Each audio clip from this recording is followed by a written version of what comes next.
बच्चों, पिछले वीडियो में हमने क्वेश्चन 2 सॉल्व किया था। 2A मैंने कर दिया था, 2B आप खुद से ट्राई किए होंगे सॉल्व करने का। अगर आपसे ना सॉल्व हुआ हो तो मुझे बताइएगा, मैं उसको आपको सॉल्व करके बता दूंगी वीडियो। क्वेश्चन 3 में एक पॉइंट है, C नंबर पॉइंट, उसकी वजह से मैं क्वेश्चन 3 अब उठा रही हूँ। ठीक है, अगर क्वेश्चन 2B का कोई पॉइंट में आपको डाउट हो तो मुझे कमेंट सेक्शन में ज़रूर से बताइएगा। तो क्वेश्चन 3 को हमने डिस्कस किया हुआ है पहले वर्किंग नोट वाले वीडियो में, आप देख सकते हैं जो सेकंड वीडियो है हमारा। तो हमारा पहला पॉइंट क्या है 3 में कि started business with cash 2 lakh. तो कैश से बिजनेस शुरू हो रहा है, तो बिजनेस में क्या आ रहा है, कैपिटल आ रहा है। किस फॉर्म में, कैश के फॉर्म में। तो कैश प्लस कैपिटल प्लस हो रहा है, मतलब एक एसेट का कॉलम मिला हमें, एक लायबिलिटी का। परचेज गुड्स फॉर कैश, तो गुड्स खरीदा तो क्या बना, एक स्टॉक का, यानी कि 2 हो गया अब एसेट का कॉलम, कैश का ऑलरेडी हो चुका है। और क्रेडिट पे खरीदा मतलब लायबिलिटी का एक और कॉलम हो गया, कौन सा, क्रेडिटर का। ठीक है, तो यहाँ स्टॉक तो प्लस हो रहा है, कैश माइनस हो रहा है, और दूसरी तरफ क्रेडिटर प्लस हो रहा है। तो एक क्रेडिटर, ये 2 लायबिलिटी और 2 एसेट मिल गए हमें यहाँ तक। फिर क्या बोल रहा है, sold goods for cash, cash के लिए गुड्स को सेल किया है। ठीक है, प्रॉफिट है, तो प्रॉफिट को क्या करते हैं हम, कैपिटल में प्लस करते हैं। हमें पता है इसका, हम लोग टेबल बनाते हैं ना, कैसे टेबल बनाते हैं, CP plus profit equal SP। तो CP क्या होता है, स्टॉक माइनस होता है। ठीक है, प्रॉफिट जो होता है कैपिटल में प्लस होता है, और SP जो होता है उसका 2 केस है। SP अगर कैश मिला है तो कैश प्लस, और अगर कैश नहीं मिला है तो डेटर प्लस। बस यही होता है, हमें से याद रखना है इस पैटर्न को। ठीक है, अगर आपको, मैं अभी स्लाइटली बता रही हूँ इसका ट्रांजैक्शन का ट्रीटमेंट। अगर आपको इसमें दिक्कत हो रही है कि ये कैसे हो रहा है, तो आप जरूर से पहला और दूसरा वीडियो देख लीजिए, आपको समझ आ जाएगा। फिर क्या है, paid for rent 5000, rent expense है, कैश माइनस कैपिटल माइनस, इसके लिए कोई एक्स्ट्रा कॉलम नहीं बन रहा है। तो कॉलम कितने बन रहे हैं हमारे, कैश एसेट साइड में एक कैश का कॉलम और एक स्टॉक का कॉलम। ठीक है, और लायबिलिटी साइड में एक क्रेडिटर का कॉलम, एक कैपिटल का कॉलम। ठीक है, और सेल जो हुआ है गुड्स, उसमें क्या हुआ है, क्रेडिट सेल भी है और कैश सेल भी है। तो क्रेडिट सेल के लिए एक डेटर का कॉलम बनेगा, तो यहाँ पे 2 आएगा, एक कैश कॉलम एक डेटर कॉलम। तो एसेट साइड में 3 कॉलम बन रहे हैं, लायबिलिटी साइड में 2 कॉलम बन रहे हैं। तो अब सम सॉल्व करना शुरू करते हैं। तो सबसे पहले हम लोग यहाँ क्या लिखेंगे, सीरियल नंबर, ट्रांजैक्शन, इसके बाद हमें फॉर्मूला लिखना है। क्या है फॉर्मूला, एसेट्स इक्वल। अब इक्वल साइन कैसे देंगे, ये देख के देंगे कि हमको एसेट में 3 कॉलम चाहिए, लायबिलिटी में 2 कॉलम चाहिए। तो यहाँ दे देती हूँ मैं, लायबिलिटीज प्लस कैपिटल। तो ये फॉर्मूला लिख दिया। अब एसेट्स के नाम लिखने हैं। ठीक है, कौन कौन सा एसेट है, कैश है, फिर स्टॉक है, और एक डेटर्स है। हो गया, यहाँ इक्वल। लायबिलिटी में क्या है, एक क्रेडिटर्स है और दूसरा क्या है, कैपिटल ही है, क्रेडिटर्स प्लस कैपिटल। तो ये हमारा टेबल बन गया। हमेशा ये काम पहले कर लेना है, ऐसा नहीं कि सब बनाते बनाते आगे जाके पता चला अरे एक डेटर भी है। अब अगर अभी मुझे पता चले कि यहाँ और 2 एसेट है, तो मैं कहाँ घुसाऊंगी कॉलम। तो पहले डिसाइड कर लेना है कितना एसेट है कितना लायबिलिटी है, ताकि हम कॉलम उसी हिसाब से पहले बना लें। अब सम सॉल्व करेंगे। सबसे पहला ट्रांजेक्शन क्या है, started business with cash ₹2 lakh. तो लिख देंगे स्टार्टेड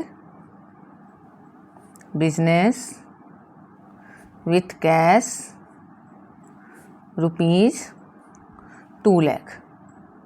ठीक है, ये नरेशन लिख दिया हमने। अब इसका ट्रांजैक्शन क्या है, कैश प्लस, यानी कैश कॉलम में 2 लाख आ रहा है, बिजनेस का कैश में आ गया, और कैपिटल प्लस, यानी कि यहाँ पे 2 लाख आ रहा है। हो गया, पहला लाइन कंप्लीट, मतलब स्टेटमेंट 1 कंप्लीट। सबसे अच्छा बात क्या है पता है, प्रैक्टिकल सम में, अकाउंटेंसी में, कि स्टेप मार्किंग मिलते हैं। अगर आपने इतना ही कर दिया तो 1 नंबर मिल जाता है आपको। तो फेल वही बच्चे होते हैं जो बिल्कुल ही क्या बोलेगा कि एकदम एफर्टलेस हैं, मेहनत ही नहीं किया, बुक खोल के देखा नहीं, क्लास में कभी ध्यान दिया नहीं, वही बच्चे 11 में रिपीट करते हैं। भले वो बोल दें टीचर ने फेल कर दिया तो इसने कर दिया जानबूझ के, मेरे से कमज़ोर बच्चा पास हो गया। हाँ, उनसे कमज़ोर बच्चे पास होते हैं, लेकिन वो पास होते हैं जो या तो घर पे या टीचर की बात को क्लास में थोड़ा ध्यान देते हैं। लेकिन जो इतना भी नहीं कर सके, आप सोचिए इतना कर दिया बच्चा, तो उसको 1 नंबर आधा नंबर मिल जाता है। स्टेप मार्किंग है, ये बेनिफिट है कि जितना स्टेप सही है उसका मार्किंग है। तो इक्वेशन लिखेंगे, इक्वेशन लिख देंगे। क्या इक्वेशन बनेगा कि कैश बिजनेस के पास 2 लाख है, और वो कैश किस फॉर्म में है, इक्वल सीधा चलेगा। हाँ, इक्वेशन लाइन में ये इक्वल चलेगा, 2 लाख कैपिटल के फॉर्म में। ठीक है, बाकी सब क्या है बिजनेस के पास, स्टॉक 0 है, डेटर 0 है, सारे प्लस, एक सीधा में चलेगा। ठीक है, क्रेडिटर भी 0 है, हो गया। तो ये देखिए LHS में 2 लाख, RHS 2 लाख, कंप्लीट। अब 2 नंबर क्वेश्चन लेंगे। क्या है, purchase goods for cash 60,000, on credit 1,50,000। तो कई बार बच्चों को क्या होता है, इस तरह का जो आइटम होता है उसको कंबाइंड बनाने में डाउट होता है।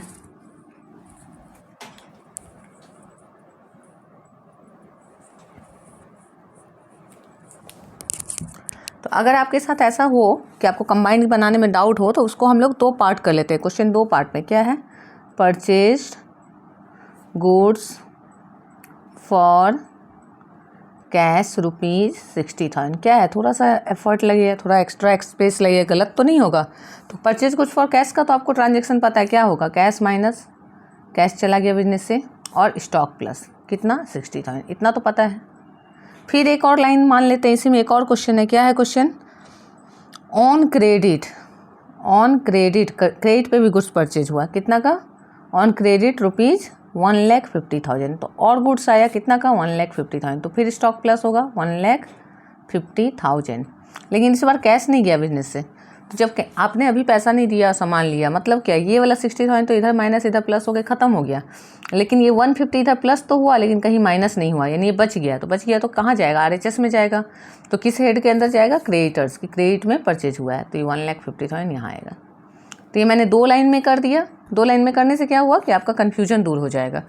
कभी कभी एक लाइन में करने से बच्चे अमाउंट को रिलेट नहीं कर पाते, क्योंकि पहला प्रैक्टिकल चैप्टर है। तो हमने इस क्वेश्चन को 2 पार्ट कर दिया। एक कर दिया परचेज गुड्स ऑन कैश, तो कैश माइनस स्टॉक प्लस। दूसरा कर दिया परचेज गुड्स ऑन क्रेडिट, तो स्टॉक प्लस क्रेडिटर प्लस। ठीक है, तो इस तरह से हमारा इक्वेशन कंप्लीट हो गया। अब इसको लाइन खींच देंगे। अगर आपको अच्छे से समझ आ जाए, रिवीजन होते होते क्या होता है, क्लियर हो जाता है। कुछ बच्चों को पहला बार में ही क्लियर होता है, तो दोनों को ऐड करके एक साथ 2 टाइम भी जोड़ सकते हैं। अब हमारा न्यू इक्वेशन बनेगा। एक इक्वेशन तो था ही, अब क्या बनेगा, न्यू इक्वेशन। ठीक है, अब इस न्यू इक्वेशन को क्या होगा, तो 2 लाख से 160 चला गया है, तो फॉर्म के पास अब कितना कैश है, 1,40,000। और गुड्स कितना है, दोनों को ऐड कर दीजिए, 2,10,000। डेटर अभी 0 है, क्रेडिटर 1,50,000 और कैपिटल 2 लाख। अब ऐड कर लीजिए LHS RHS।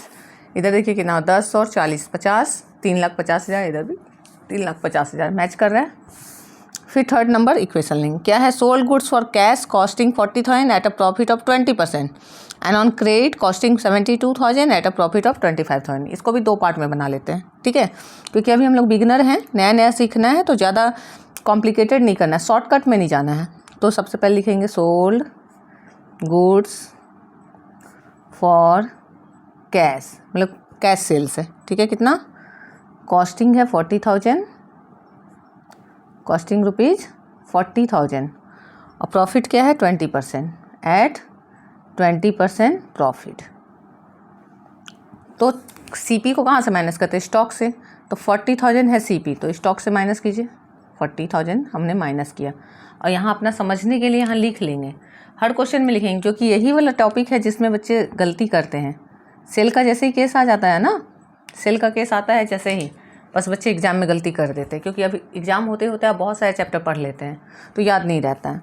तो हमने कॉस्ट को कहाँ से माइनस किया, स्टॉक से। और प्रॉफिट कितना होगा, 40,000 का 20% निकालेंगे 8,000। तो प्रॉफिट को ऐड कर देंगे कैपिटल में। प्रॉफिट कहाँ ऐड होगा, कैपिटल, और इसको यहाँ लिख लेंगे प्रॉफिट। ठीक है, इस तरह रिफाइन करके बनाएंगे तो कभी भूलेंगे नहीं। तो प्रॉफिट लिख लिया हमने। अब 40,000 का सामान कोई 8,000 प्रॉफिट लेके बेच रहा है, मतलब कितना में बेच रहा है, 48,000 में। तो कैसे बेचा है, कैश लेकर, यानी कैश कितना आया 48,000। तो ये कैश में प्लस हुआ, और ये क्या है, सेलिंग प्राइस है SP। तो क्या याद रखना है हमें कि CP को हम स्टॉक से माइनस करेंगे, SP को कैश में ऐड करेंगे, कैश मिला है तो, और प्रॉफिट हमेशा कैपिटल में जाएगा। अगर कैश नहीं मिलता तो डेटर में जाता। ठीक है, क्रेडिट सेल का 2 ही केस है, या तो पैसा मिल जाएगा या तो बाद में मिलेगा। तो अब हमारा न्यू इक्वेशन तैयार हुआ।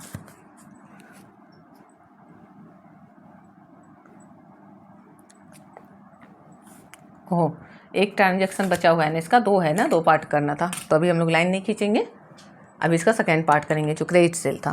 फिर दूसरा केस क्या था, sold goods on credit. Credit पे कितने का सेल हुआ था, ₹72,000 एट 25% प्रॉफिट। ठीक है, तो इसका कॉस्ट प्राइस कितना है 72, तो ये भी माइनस होगा, CP माइनस होता है तो 72,000 माइनस होगा। क्यों माइनस होगा, क्योंकि ये CP है। ठीक है, प्रॉफिट कहाँ जाएगा, तो कैपिटल में। तो 72,000 का 25%, 25% का मतलब होता है आधा का आधा। ठीक है। तो 72,000 का आधा कितना होगा, 72 का हाफ 36, 36 का हाफ होता है 18, या आप ऐसे 25% मतलब 25/100 यानी 1/4, चौथाई हिस्सा, तो 4 से डिवाइड किए तो भी 18 आता है, और नहीं तो डायरेक्ट 72,000 इंटू 25/100 कर सकते हैं।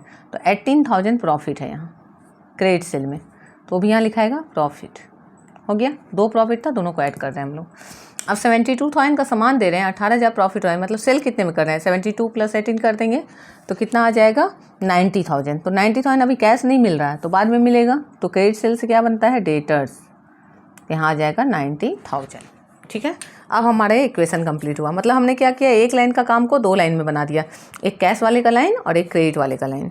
ठीक है, अब हम लोग लिखेंगे न्यू इक्वेशन।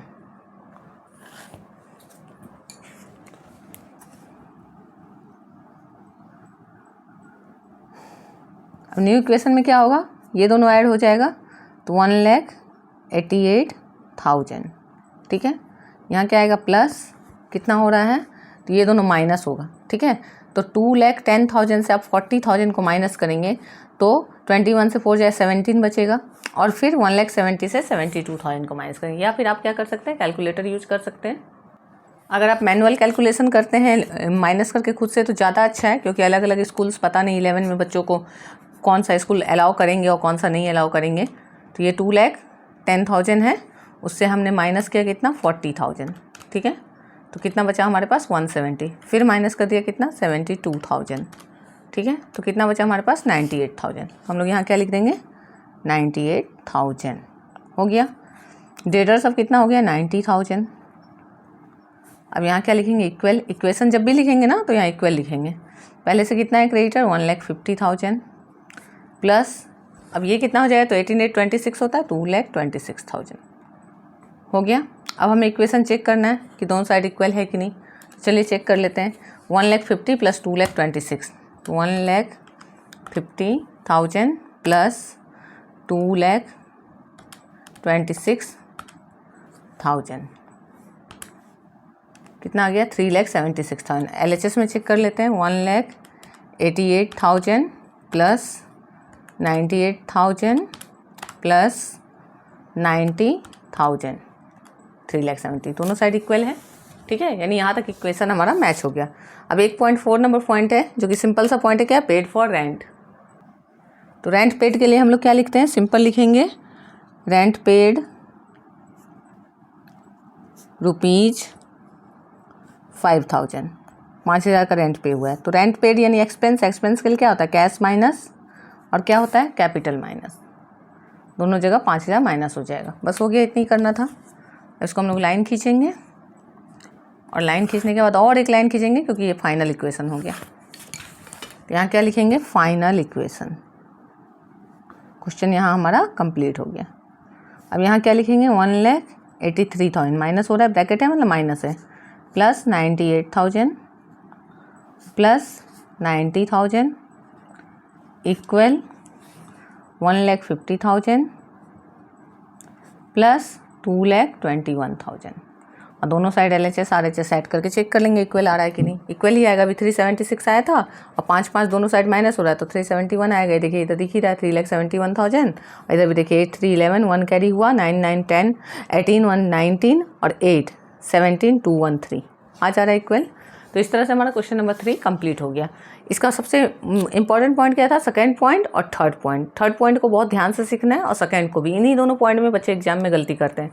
अगर आपने सेकंड और थर्ड पॉइंट सीख लिया, मतलब कि पूरा क्वेश्चन सीख लिया। ठीक है, तो मैं यहाँ स्टार बना देती हूँ सेकंड पॉइंट और थर्ड पॉइंट में, कि ये दोनों बहुत इंपॉर्टेंट पॉइंट है इस क्वेश्चन का। तो अच्छे से कीजिए। अगर आपको अच्छे से समझ आता है तो अपने फ्रेंड्स को भी शेयर कीजिए, ताकि उनको भी हेल्प हो।